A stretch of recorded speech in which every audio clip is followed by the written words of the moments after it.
surrounded by the al-Qaeda-linked Nusra Front. The U.S. sent a drone to help, but it took about 2 hours to get there. And by that point, some of the recruits had been kidnapped, some fled, others were killed by U.S. Hellfire missiles. It was a disaster, Patty Ann.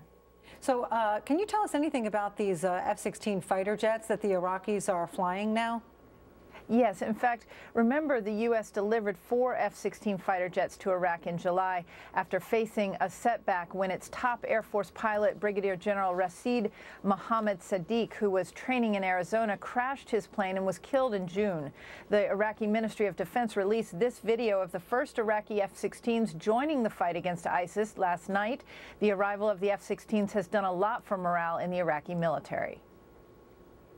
The participation of F-16 fighter planes will have a big impact on the course of battles in the future, mainly in targeting extremists and Islamic State group militant hideouts. That was Iraq's Minister of Defense, who narrowly escaped being killed by a sniper today when his vehicle was attacked north of Baghdad while traveling near the contested oil refinery at Beji. Patty Ann? Jennifer Griffin, live at the Pentagon. Thank you.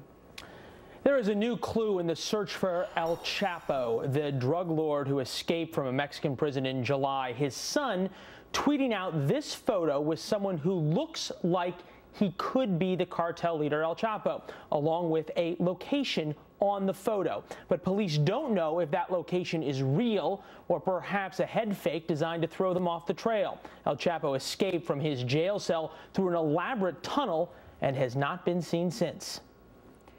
He is Mr. Popularity in the GOP polls. Donald Trump even winning over the evangelical vote. Why are his numbers growing among conservative Christians? And is there anything his Republican rivals can do about it?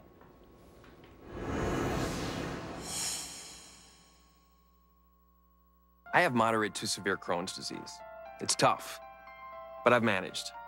But managing my symptoms was all I was doing. So when I finally told my doctor, he said Humira is for adults like me who have tried other medications but still experience the symptoms of moderate to severe Crohn's disease. And that in clinical studies, the majority of patients on Humira saw significant symptom relief, and many achieved remission. Humira can lower your ability to fight infections, including tuberculosis. Serious, sometimes fatal infections and cancers, including lymphoma, have happened, as have blood, liver, and nervous system problems, serious allergic reactions, and new or worsening heart failure. Before treatment, get tested for TB. Tell your doctor if you've been to areas where certain fungal infections are common, and if you've had TB, hepatitis B, are prone to infections, or have flu-like symptoms or sores. Don't start Humira if you have an infection. If you're still just managing your symptoms, ask your gastroenterologist about Humira.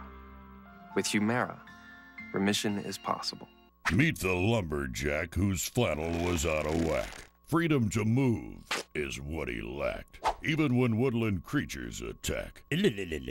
Until he put Duluth free swinging flannel on his back, with armpit gussets to whack and hack. Now he's known as a lumberjack. Duluth Trading free swinging flannel. Swinging made easy. Flannel made burly. Get it only at DuluthTrading.com. Introducing Ruby Tuesday's Garden Bar Lunch Combos. 5 new ways to make your Garden Bar lunch your very own. Choose an overstuffed baked potato, quesadilla, or half flatbread. Then craft your salad with endless trips to the Garden Bar. All under $10. Now at Ruby Tuesday. Oh my God! Would you like to win $7,000 a week for life? Now you can with the new Set for Life prize from Publishers Clearinghouse. No way! Go to PCH.com and enter now. October 23rd, you could be set for life. USA makes me feel like I'm a car buying expert in no time at all. There was no stress, it was in and out, and it was just easy. USAA, they just really make sure that you're well taken care of. USAA car buying service powered by TrueCar. Save money, zero hassle. Are you ready to take it all off this summer? I took it all off, and I'm glad I did. 35 pounds gone. If you said that I could get in a bathing suit again, I'd say you're crazy. But I did it. There's still time to look hot and feel great this summer. Lose weight fast with Nutrisystem's Fast 5 Plus Kit. I've lost 40.5 pounds on Nutrisystem, and I feel fabulous. Lose 5 pounds in your first week, plus 1 inch off your waist, or your money back, guaranteed. I'm Erin, and I lost 30 pounds. Order your 28-day Nutrisystem plan right now, including Fast 5 Plus. Get 1 week of specially selected meals, plus 1 week of energizing shakes to rev your metabolism, free. And 1 week of the all-new Nutri-Crush shakes to crush your hunger free. Call in the next 4 minutes and you'll also get our delicious smoothies absolutely free. Millions of people have lost weight with Nutrisystem, and now you can too. Call and order today. Plus, get 2 weeks of smoothies free. Call 888-660-DIET right now and get Fast 5 Plus with shakes free. It's hard to believe you can book over 11,000 local activities right from our app.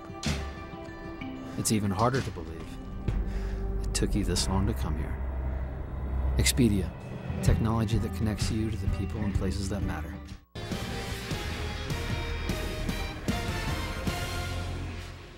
Hillary Clinton is struggling to hold on to her lead in Iowa, attending several Labor Day events in the Hawkeye State today. Right now, she's at a chicken fry in Hampton, Iowa.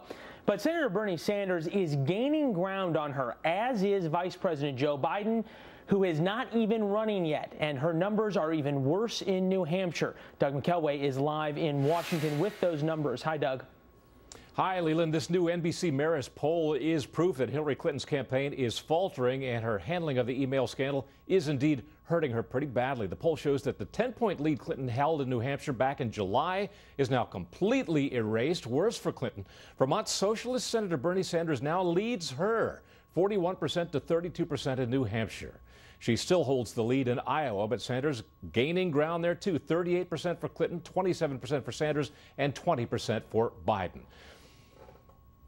I always thought this was going to be a competitive primary, and I welcome that. I think that this is a contest. It's a contest of ideas, of policies, of, you know, how we present ourselves to the American people.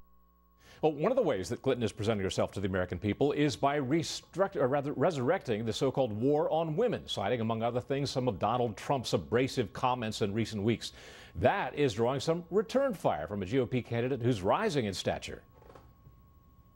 Well, first of all, boo-hoo Mrs. Clinton. I mean, Mrs. Clinton is the same person who compared Republicans to terrorists. The truth is, Mrs. Clinton has lied as Secretary of State about Benghazi, about her emails, about her server. And so when she revives this war on women, and make no mistake, she will, this is her go-to line. Meanwhile, one analyst is suggesting that Bernie Sanders' rise in the polls may be short-lived. I think Bernie Sanders is going to do well in states like New Hampshire, which are very small states. Any states with major urban environments, he's going to get killed by Hillary. If blacks and Hispanics are voting, Bernie Sanders has no chance. Vice President Joe Biden, meanwhile, who has not yet announced his candidacy, has risen to 16% in New Hampshire. That's a 4-point jump from July. He sounded more like a candidate than ever at a rally in Pittsburgh today. He's expected to announce his intentions sometime this month. Leland? Doug McElway live in Washington. Thanks, Doug. On the Republican side, Donald Trump can add conservative evangelical Christians to his fold. Polls are showing he is the preferred candidate, not just for all Republican voters, but also for the party's evangelicals. A Fox News poll from last month showing him doing even better than former Arkansas Governor Mike Huckabee, who is a former evangelical pastor, and Texas Senator Ted Cruz, who is the son of an evangelical pastor. Another poll out of South Carolina has Trump leading with 33% of evangelical Christians backing him. So why has this group flocked to Donald Trump, and what can his fellow GOP rivals do to gain ground with this group? Joining us now, former Missouri State Senator and author Jeff Smith and Scotty Nell Hughes of the Tea Party News Network. Thank you both for joining us. So Jeff, what is Trump's appeal to evangelicals?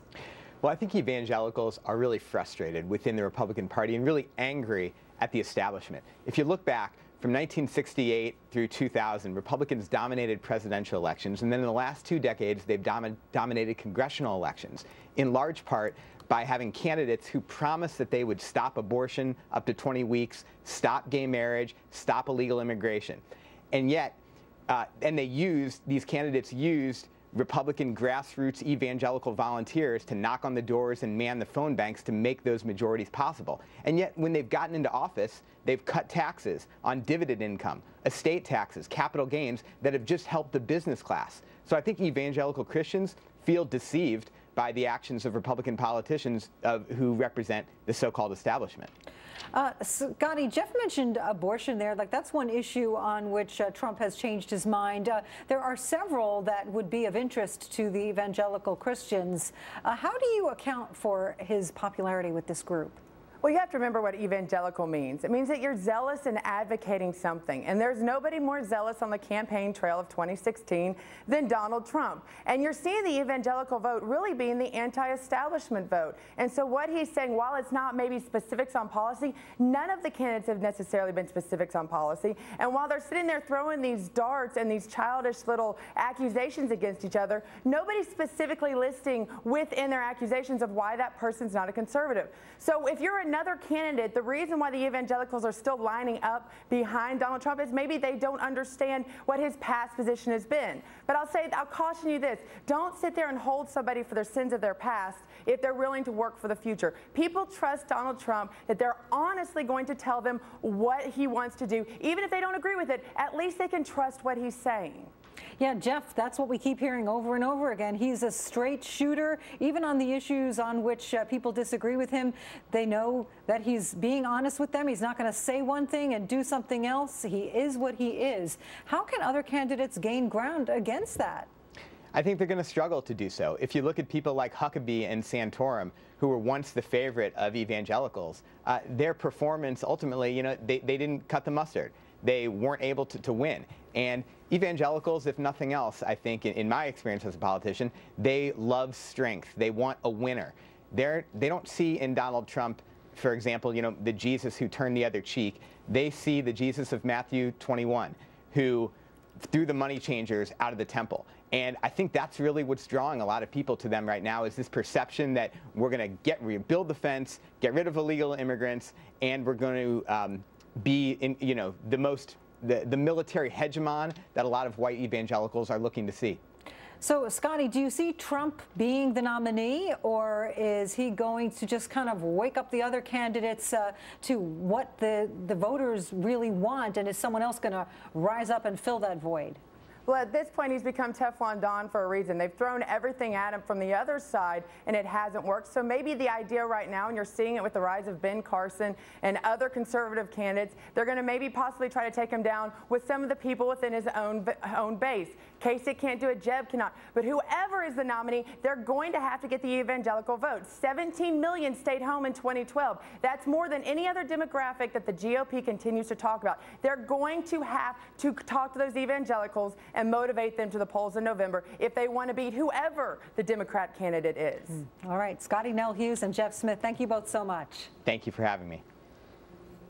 In addition to desertion, Sergeant Bo Bergdahl is getting another charge a short time ago, one that has rarely been used since World War II. We'll tell you what that charge is and what it could mean for him. Plus, the Kentucky clerk who refused to issue same-sex marriage licenses is still fighting to get out of jail. We're going to tell you what a judge says she has to do to finally get out of the clink.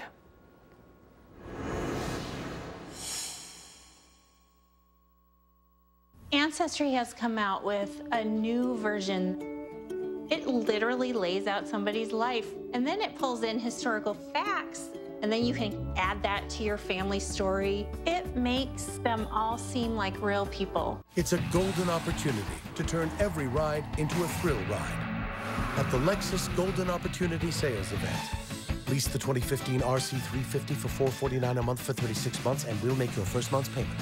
See your Lexus dealer. Many of our warriors have returned home from the battlefield, only to face a new war as they struggle with devastating injuries. Through Wounded Warrior Project, you can honor and empower those who have sacrificed so much for us. As a father, I'm eternally grateful to Wounded Warrior Project. They've been with us throughout our journey. It was a tough road. With a gift of just $19 a month, you'll help provide critically needed programs and services that rebuild broken lives and provide hope for warriors and their families. One of the biggest concerns that my husband and I had was what was going to happen to our son when we were no longer here. Wounded Warrior Project has established a trust that will provide what's best for Alan. Wounded Warrior Project is going to be there for the long haul. To join the Advance Guard monthly giving program, call or go online with your gift of just $19 a month. And we'll send you this Wounded Warrior Project blanket as a reminder of your commitment. You've helped me